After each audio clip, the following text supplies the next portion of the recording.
So when you're building a product, a natural thing to want is for your product to get better. And the typical definition of a better product usually means more users, more user engagement, more customers in general. That's what we think a better product means.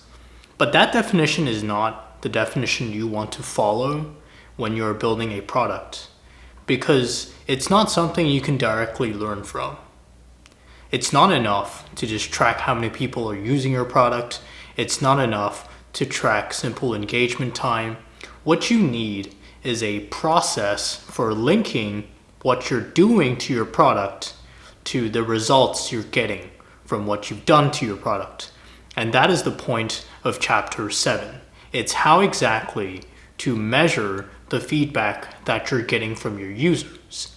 The mistake that a lot of startups make, at least based on what Eric Ries talks about in chapter 7, is that they tend to track metrics without really linking them to specific actions that were taken during a specific period of time and how those actions influenced the metrics being tracked. Without any way to track causality, it's really hard to understand if what you're doing actually has led to an improved product. So product improvements, yes, can be defined by changes in metrics, but if you don't really link them to what you've done, if there's no structured experiment to really test if what you've done has actually led to improvements in the metrics you're tracking, or if those improvements just came out of the blue, then chances are you're going to spend a lot of time implementing features that might actually not have mattered in the first place. A lot of startups, they try to work on many different things at once. They try to implement multiple features at once without really linking them to the metrics that are being tracked. And what ends up happening is that you just enter the cycle of producing features, looking at the numbers, and then going back to producing features again, and then seeing if those numbers improve. Now, if you do that, it's going to be really hard to track if the features you've implemented have actually led to results for users, an improved product. Because with multiple features being implemented at once, what ends up happening is that the direct results of those features can be blurred. You don't know what caused maybe a spike in engagement, what out of the many features you just decided to implement created the results that you then see after implementing the features that you've decided on. So a way to fix that is to run a structured experiment. It's to do what's called A/B testing, which is a concept that's taken from marketing but also applies to product development. It's to focus on one change to your product, make that one change, and then test it with two different sets of customers. With one set of customers, you can test the new feature.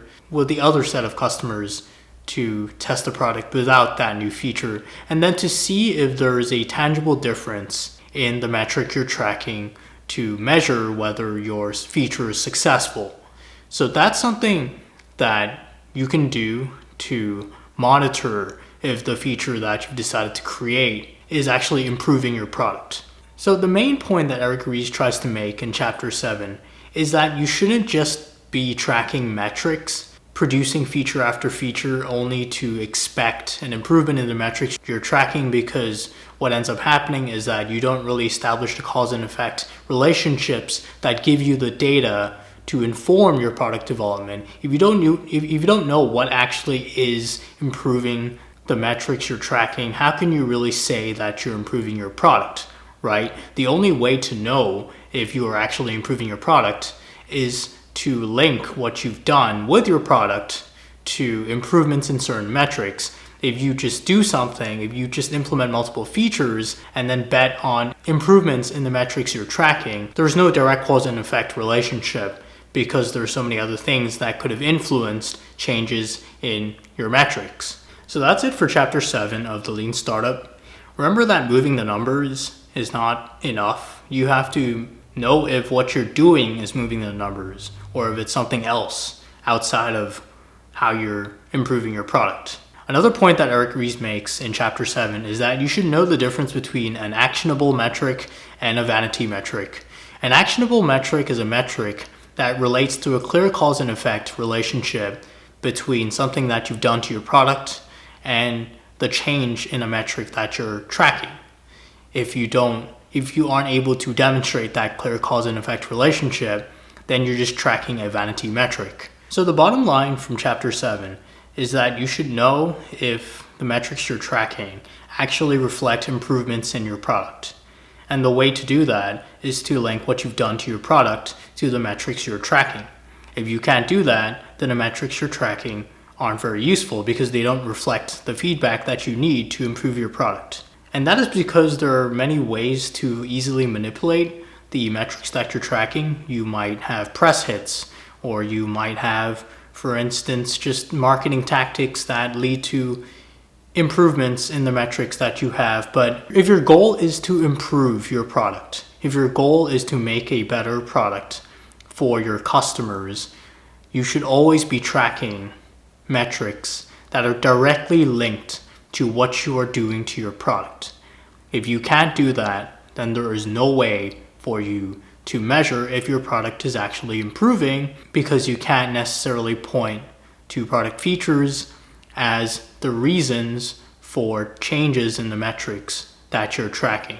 The last thing you want to be is in this product development limbo where what you're doing is sometimes moving metrics, sometimes not moving metrics, and you just not having a way to know if what you're doing actually improves the metrics for your startup. If you can't link what you're doing with your product to the metrics you're tracking for your startup, then that's problematic, because then you don't know if what you're doing actually matters. Matters in the sense of improving your startup's product. So that's it for chapter 7 of the Lean Startup. Make sure you're tracking metrics that can be directly tied back to what you're doing to your product. At the end of the day, if you want to make consistent progress with your startup, it's all about improving your product and not really going for fast ways to artificially boost the metrics that you're tracking. You want to make sure you have a clear picture of how what you're doing with your product relates to the metrics that you're tracking. If you can't do that, then there's no way to tell if you're actually improving your product, which means that there's really no way to know if what you're doing actually matters. That is in respect to whether your product is actually improving for your customers. So that's all for chapter 7, and I will see you in chapter 8 summary.